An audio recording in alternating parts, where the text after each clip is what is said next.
esse texto, O Matadouro, El Matadero, escrito por Esteban Echeverría, é um texto anômalo, porque de fato é um texto escrito por volta de 1840, precisamente por um autor como Esteban Echeverría, que na época era considerado um dos maiores poetas românticos hispanoamericanos do século XIX. Ou seja, estamos em um momento da história da literatura na qual o que está vigorando é o romantismo.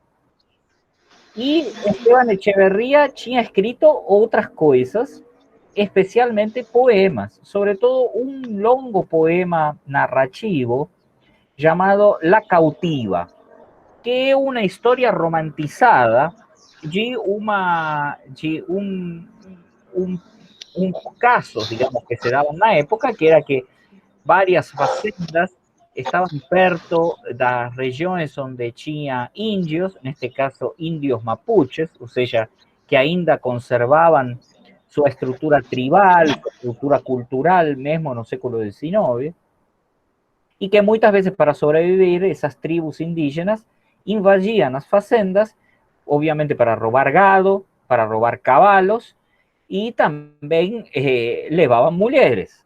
E então tinha várias mulheres brancas que eram, digamos, as mulheres, digamos, dos fazendeiros, filhas, esposas, avós, etc., que quando chegavam os índios e roubavam gado e cavalos, levavam também as mulheres, e a essas mulheres que passavam a vivir com os índios de maneira forçada, obviamente, eran llamadas de captivas, ¿no? O sea, cautivas. Y en base a esa historia, Esteban Echeverría escribe un poema llamado La Cautiva, que é um poema muito romantizado, precisamente de uma mulher que é levada pelos índios, sequestrada pelos índios, mas que tem um namorado chamado Brian. Sintomáticamente o namorado tem nome inglês, porque existiam muitos ingleses aí, terratenentes, latifundistas na região do Rio da Plata nessa época, e ele tenta resgatar ela dos índios, finalmente os dois morrem, y es una especie de historia de amor con un componente así de cor local que a paisaje dos pampas, os índios que están levando a mulher, ciertos costumes. En otras palabras, responde inteiramente ao que era a poética romântica do romantismo do século XIX, né? Ou seja, a reivindicação da tradição local, a priorização dos costumes, uma certa dramaticidade e ficcionalização dos vínculos pessoais, esse tipo de histórias de amor atravessadas pelos conflitos com a sociedade, com o processo civilizatório, etc. Em outras palavras, não deixa de ser um texto decoroso. Você sabe que decoro significa adequação, adequado ao que é a poética do romantismo do século XIX. E em 1840 estamos no auge da poética romantista. E, no entanto, no Rio da Prata existe este governo, que é o governo do famoso restaurador Juan Manuel de Rosas, que é uma tirania, y que comienza a perseguirse los opositores políticos, de entre ellos los unitarios, que era otro partido, estaba el Partido Federal o Partidos Unitarios, y entre estos unitarios estaba Esteban Echeverría, que se ve obligado alrededor de 1840 a fugir de Buenos Aires rumbo a auxilio. Se exila na cidade de Montevideo e vai morrer na cidade de Montevideo antes de que caia a ditadura de Rosas. Ou seja, que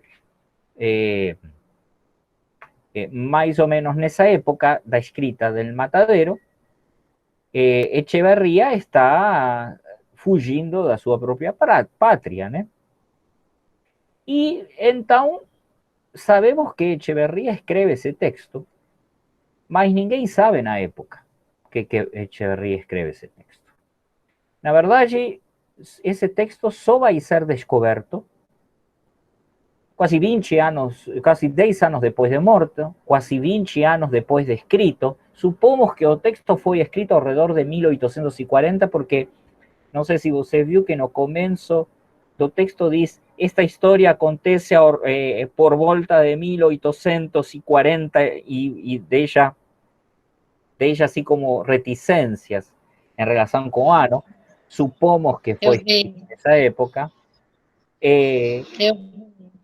Mas o que sim é verdade é que é um texto póstumo, porque é um texto que é descoberto entre os papéis que deixa Esteban Echeverría depois de morto, pelo seu amigo Juan María Gutiérrez,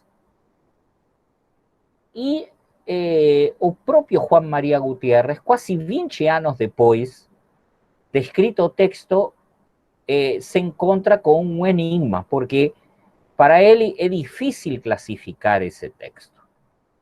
Porque, por uma parte,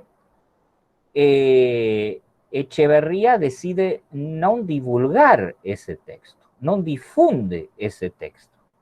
Es como si hubiese escrito ese texto y por alguna razón él evita dar a conocimiento ese texto, embora publicaba regularmente en jornais y como era un grande poeta de la época, era convocado para escribir tanto de política cuanto de poesía, etc. Y no en tanto ese texto, cuya autenticidad está demostrada, né? Foi escrito por Esteban Echeverría, não se sabe muito bem que é. Porque é um texto que ao mesmo tempo é narrativo, que é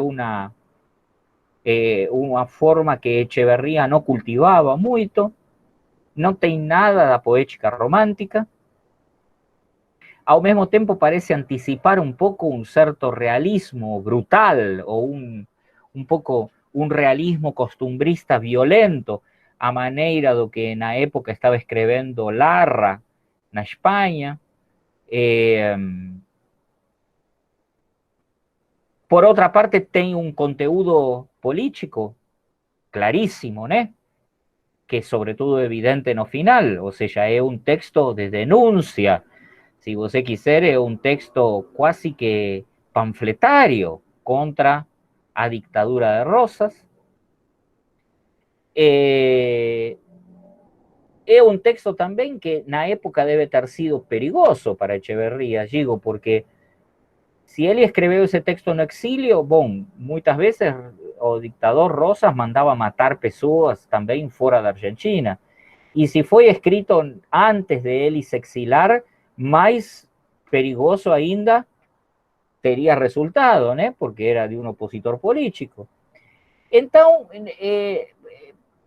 permanece como uma interrogação quanto a qué tipo de texto es y cómo es que surge este texto.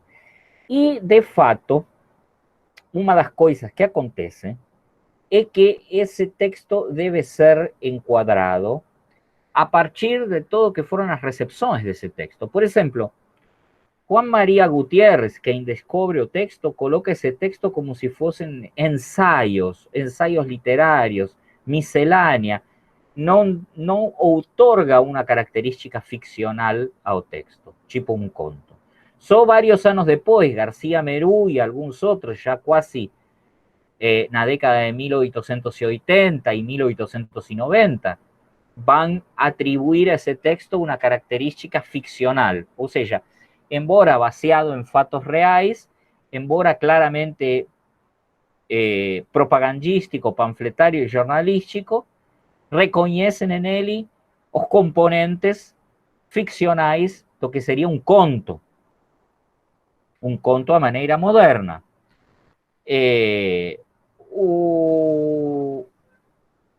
Andando o tempo, se diria que, en parte, é necessário ler esse texto enquadrado en esta questão geral do que é a construção das nações hispanoamericanas no século XIX, que es esa famosa dicotomía de civilización o barbarie.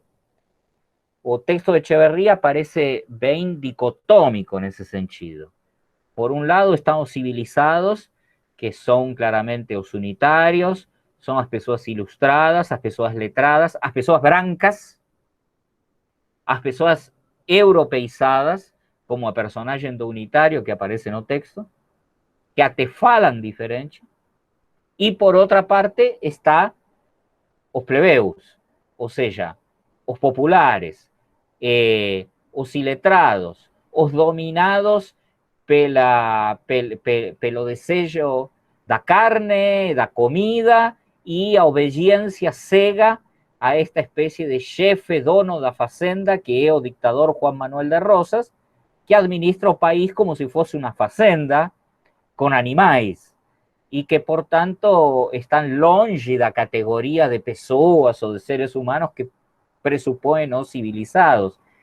E, especificamente nesse sentido, eles representariam um pouco a barbárie, ou seja, aquela forma que deve ser civilizada a maneira europeia e que está claramente definida por este tipo de mestizo cultural riopratense que son os gauchos e que se concentran nesse espaço fronteiriço, que é o espaço do matadouro, porque vejam bem que o espaço fronteiriço entre a cidade e o campo é este espaço onde chega o gado para ser abatido, para enviar a comida para os cidadãos ilustrados da cidade de Buenos Aires. Então, o matadouro funciona um pouco como a fronteira entre o campo e a cidade, sempre levando em conta que nessa dicotomia civilização e barbárie, a cidade representa a civilização e o campo representa a barbárie, onde está o gaucho, mas também uma barbárie extrema, talvez extremamente alheia, como são aqueles índios que acabavam raptando as captivas, as mulheres, né? Então, o texto de Echeverría é um texto claramente dicotômico nesse sentido e se enmarca em essa proposição dicotômica de civilização versus barbárie e responde claramente a essa dicotomia. Ou seja, a leitura do texto é muito claro que coisas estão do lado da civilização, que coisas estão do lado da barbárie para Echeverría. Fiquei curiosa, assim, em saber se o autor ele tinha vivenciado aquilo, né? Bom, ou era ficção, foi essa a minha dúvida. bom, Tipo aí, assim, eu lembro dos cronistas das Índias, né, ajá, que vivenciaram tudo. Aí eu fiquei em dúvida se ele estava narrando o que ele vivenciou ou se era uma história só. bom, a ver, aí é que vem, é uma pergunta interessante, eu vou te explicar por quê. Em primeiro lugar, não sei se você viu que o texto começa dizendo: apesar de que a minha história, eu não vou começar como os antigos cronistas, me remontando até Adão e Eva, o tema do dilúvio, etc. Ou seja, Eu vi, esse começo marca um vínculo diferente entre a experiência dos séculos XVI, que é a experiência dos cronistas de Índias durante a conquista, e a experiência de um homem ilustrado, de um criollo, porque criollo é filho de espanhóis nascidos na América, ou seja, Echeverría é descendente de espanhóis, mas é americano. Entre um criollo ilustrado, já depois da Revolução Francesa, na época da modernidade, como é o século XIX. Ele insiste em que não é aquele tipo de experiência, é outro tipo de experiência. Indudablemente, Echeverría experimentou a ditadura e experimentou a violência da ditadura e deve ter conhecido de ouvidas atrocidades, violência, assassinatos e até deve, talvez, digo, ter passado por perto de um abatedouro da cidade de Buenos Aires em algum momento. Porém, claramente, o que está sendo contado não pertence à categoria de testemunho, não pertence à categoria de eu vi isso, como diria Bernal Díaz sempre del Castillo, né? Como diria, eu estive aí, eu vi, eu toquei, eu fiz para afirmar a realidade. Pareceria ser como que Echeverría conhece todas essas coisas e, de fato, tem experimentado situações semelhantes.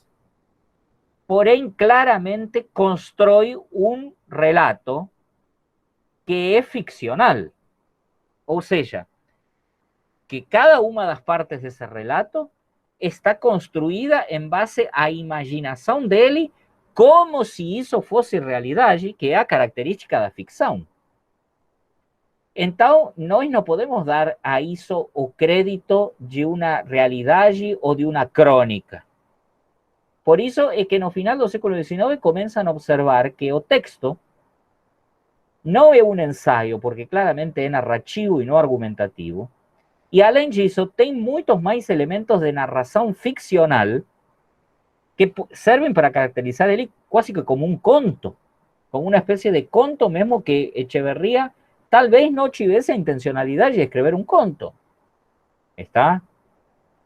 ¿Y por qué es ficcional? Bom, é ficcional por varias razones. Y a primeira das razões é estos tres puntos de vista claramente diferenciados que tem, estas três partes claramente diferenciadas que tem o texto.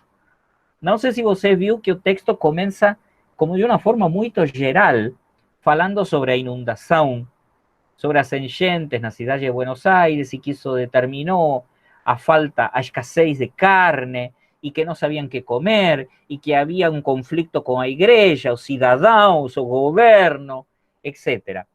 Bom, esse ponto de vista, assim, muito geral, é um ponto de vista quase que a voz de pássaro, né? É como se o narrador estivesse bem distante da cidade de Buenos Aires e vai contando as coisas sem se envolver. Vai contando as coisas até, eu diria que com uma certa ironia, com uma certa, quase que, por momentos, eu diria uma ironia chula, porque faz a comparação entre as guerras intestinas, que significam guerras civis, guerras internas, e a comparação com os intestinos e os peidos, pelo tipo de comida que é comida. Ou seja, eu até diria que é quase que uma ironia por momentos de mau gosto, ¿sí?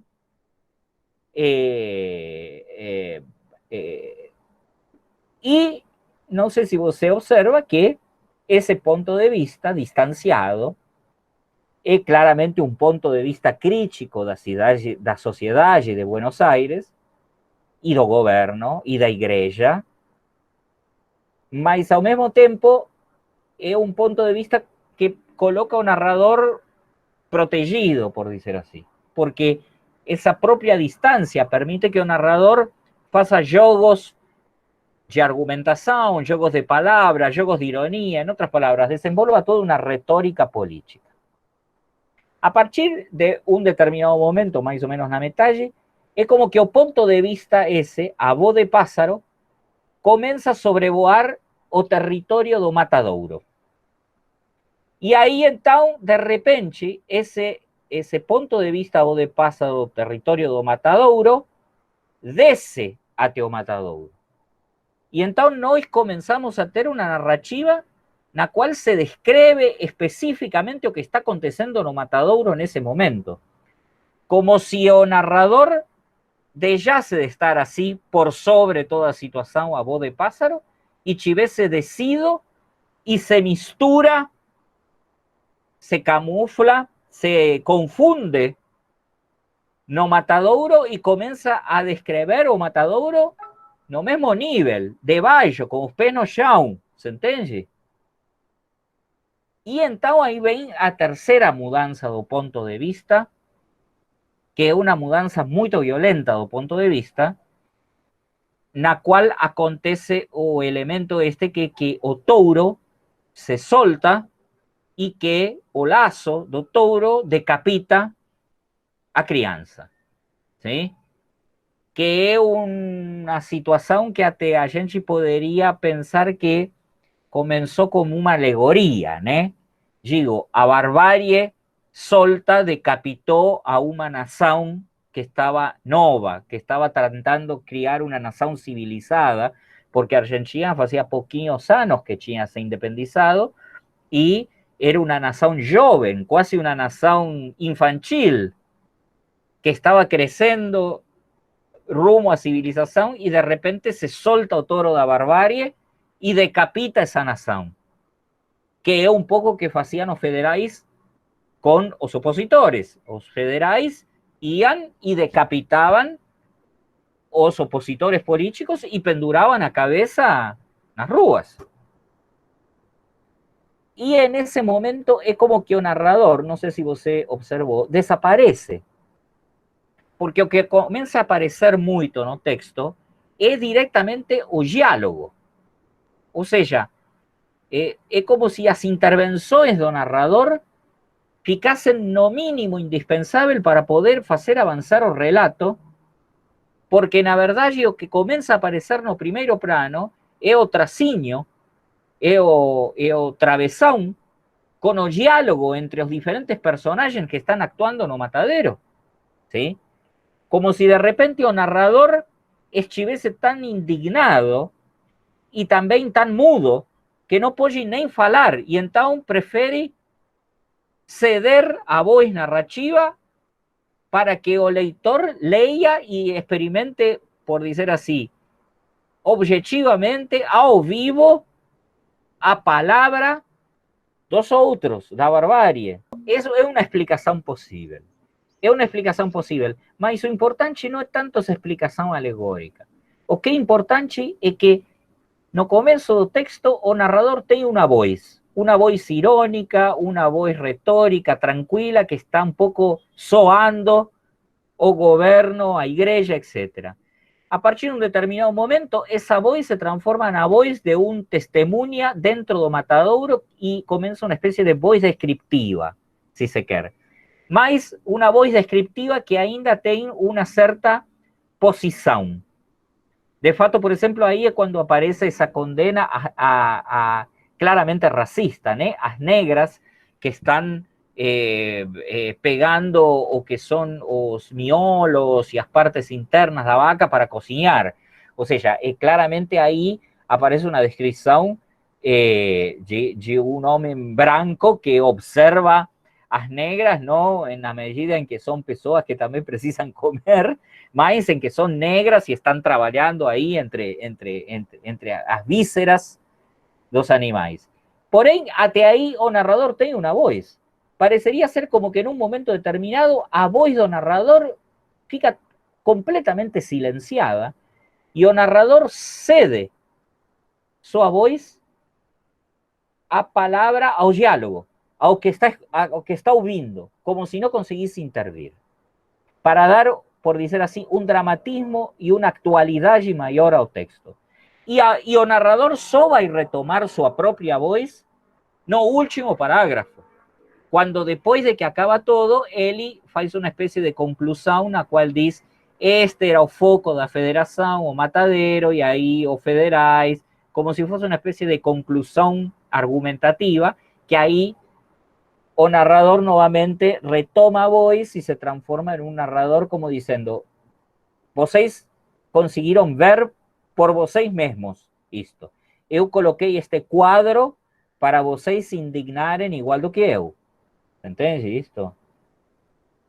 Agora, curiosamente aquí é onde começam os problemas com civilização e barbárie. Por uma parte, é verdade que para o texto, a intencionalidade é os ilustrados brancos da cidade são civilizados, os gauchos do campo, pobres, populares, são bárbaros, ¿sí? E respondem ao governo da ditadura. Porém, cuando nós pensamos nesse recorrido do narrador, o que nós observamos é que é um narrador muito dinâmico. Ou seja, é um narrador que coloca o corpo. É um narrador que começa como muito blasé, muito, todas essas coisas a mim não me tocam. E depois vai se internando no que é o mundo da alteridade. Porque para poder descrever a barbarie, o que para él es barbarie, ele precisa colocar o corpo e descer do ponto de vista para o matadouro e depois ficar ouvindo todas as coisas que se falam. Nesse sentido, é um texto bem interessante, porque está dizendo fazer política e, embora rejeitando a alteridade, ir e procurar a alteridade. E, neste sentido, o texto do Matadouro é um dos primeiros textos que descreve e que se aproveita da figura do gaucho para fazer literatura e para fazer política. Embora contra o gaucho, claramente, né? Mas está aí. O tema fundamental é a barbárie do gaucho, que é a que sustenta o governo da ditadura. E também é verdade que a personagem do unitário, não sei se dá para perceber na tradução para o português, mas no original em espanhol, o unitário tem uma forma de falar extremadamente culta, quase que eu diria extrañamente culta, quase amanerada. É como se de repente eu fosse no meio de uma festa, sei lá, funky, e começasse a falar como se fosse um nobre da corte de Pedro II.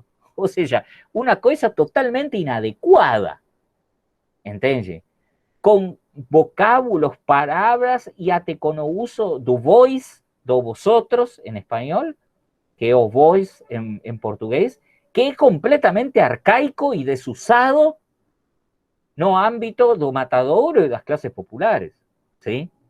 Então, e esse personagem, en vez de se defender como teria que se defender, con una certa audacia y astucia, na verdade, todo o que ele fala acaba fazendo ele mais de víctima. Até o ponto de ser uma vítima impotente, porque veja bem que não pensavam matar ele, você estuprar ele. Ah, tá. Quero, a ver, os federais nem sequer estão pensando em matar ele, estão pensando em humilhar ele. E como vai humilhar ele? Atan ele a uma mesa, tiram as calças dele e vai enfiar, vai enrabar ele com um milho ou com alguma outra coisa. Ou seja, estão tentando estuprar ele. ¿Se entende? Sim. Estão tentando enrabar ele e nesse momento acontece uma coisa que parece totalmente fantástica e surpreendente no texto. E é que está tão furioso o jovem unitário por estar perdendo a dignidade que sua cabeça explode sozinha. Que parece quase que um filme de ficção científica, né? O próprio Esteban Echeverría, para não ter que contar a perda da dignidade do homem branco, educado, ilustrado, da civilização perante o falo gigante da barbárie, enfiado no cu, claramente, é capaz de recorrer a um final que parece quase que fantástico, né? Como se a própria força da fúria do unitário, para evitar ser sodomizado, fizesse que ele autoexplodisse a cabeça. É muito interessante esse texto. Isso coloca o unitário em uma posição bastante ridícula, né? Coloca o unitário em uma posição bastante ridícula até para um unitário escrevendo esse texto. Ou seja, eu penso em Echeverría. Echeverría era um jovem ilustrado, branco, claramente opositor à ditadura, e ele não se deixa atrapar nem capturar pelos rosistas. Foge de Buenos Aires e vai viver até sua morte no exílio. Ou seja, esse jovem unitário do texto, que está representado e desenhado como personagem de uma forma tão caricata para para sobrecarregar a ideia de uma vítima, acaba sendo como uma espécie de tiro de bumerangue, né? Ou seja, recarregar as tintas sobre a ideia de uma vítima dessa forma acaba deslegitimando a vítima, porque essa vítima acaba em uma posição de impotência tão grande e tão ridícula, ¿sí? Que eu não sei do ponto de vista de panfleto político esse texto se teria funcionado ou não, porque é quase que a mesma coisa que perder a esperança em relação à derrota do tirano, ¿se entende?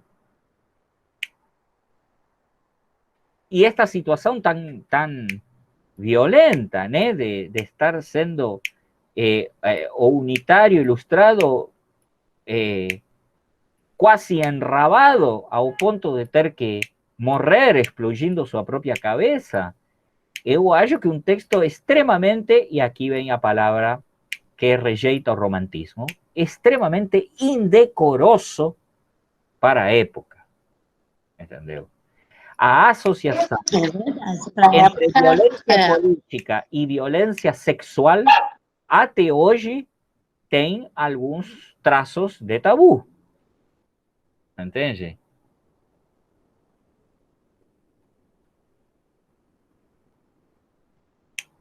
Então, não sei.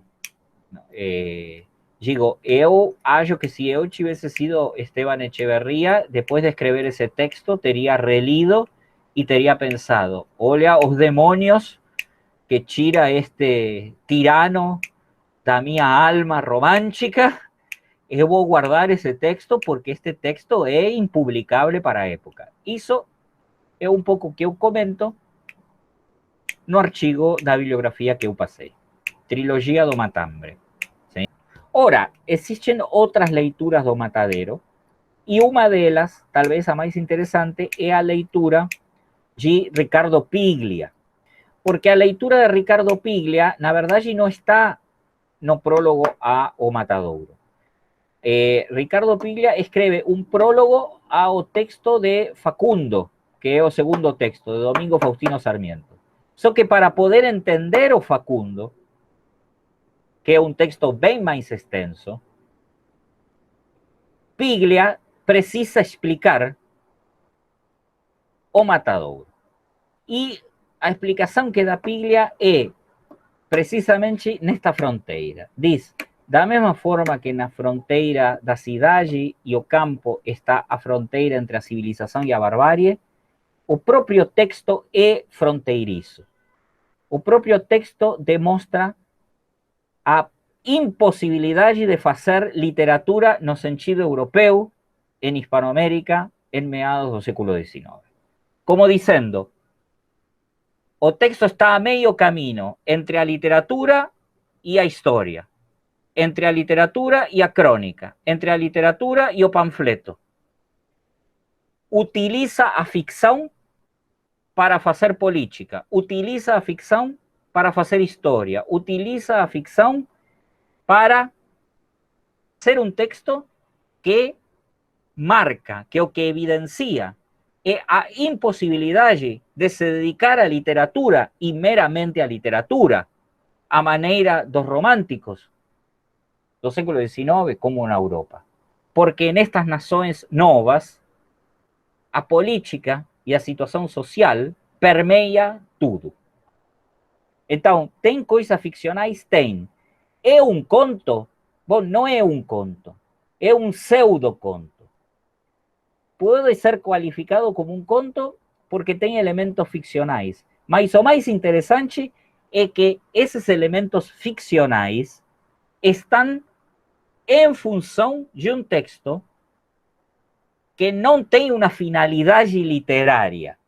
E nisso se parecem aos cronistas de Índias. Porque lembre que os cronistas de Índias são textos que não estão escritos para a literatura, são textos que estão escritos como documentos, para historia, para otra cosa, y que nós lemos literariamente. Y além disso, otra cosa interesante es que no se menciona nunca directamente a o tirano Juan Manuel de Rosas. nunca é referido con nome y sobrenome. Sempre é referido, por dizer así, indirectamente, como o restaurador, y después tem varias personajes que representan, por dizer así, a tiranía, como o açougueiro, o abatedor, mata siete, que é aquele que corre o touro e acaba pegando o unitario, o propio juiz do abatedouro, que é uma pessoa que exerce um cargo burocrático aí no abatedouro, de administrador, por dizer assim, e ele denomina como o juiz do abatedouro, porque é o administrador que decide tudo, a vida e a morte dos animais e das pessoas dentro desse espaço. Entendeu? Então, em nenhum momento é referido diretamente o nome e o sobrenome do que nesse momento é o governador da província de Buenos Aires em exercício do poder executivo da República Argentina, que é Juan Manuel de Rosas. Viu que isto também se observa na película Camila, né? No filme. No filme, Rosas não aparece nunca diretamente, sempre aparece o retrato dele. Viu isso? Não tem nenhum actor fazendo de Rosas. Rosas, Rosas, que o dictador, no aparece nunca, solo aparecen las imágenes indirectas, como si o medo fuese tan grande que ninguém pudesse olhar diretamente para ele, nem sequer a câmera. É interessante esse filme, mas era assim, era uma época muito violenta. E é a mesma época da obra que você tem que ler os fragmentos para o próximo encontro, que é o chamado Facundo, do autor Domingo Faustino Sarmiento. É a mesma época. Aham.